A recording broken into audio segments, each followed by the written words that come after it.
বাংলাদেশ ছোট্ট একটি দেশ, কিন্তু এর ভিতরে দুইটা আলাদা দুনিয়া। একটি হচ্ছে উত্তরবঙ্গ এবং আরেকটি হচ্ছে দক্ষিণবঙ্গ। দক্ষিণবঙ্গ বরাবরই সবকিছুর দিক থেকে এগিয়ে থাকলেও উত্তরবঙ্গ থাকে সবার পিছনে। তো আজকের ভিডিওতে আমি আপনাদের সাথে শেয়ার করব উত্তরবঙ্গের ইতিহাস, ঐতিহ্য এবং সংস্কৃতি নিয়ে।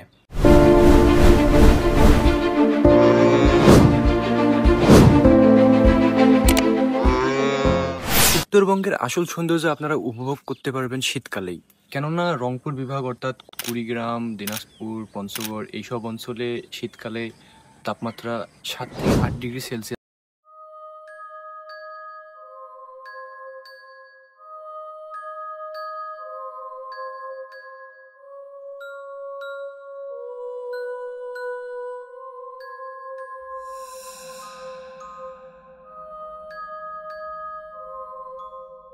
এই অঞ্চলের একটি ঐতিহ্যবাহী খাবার হচ্ছে শীতল, যেটি কিনা শুটকি মাছ থেকে তৈরি হয়।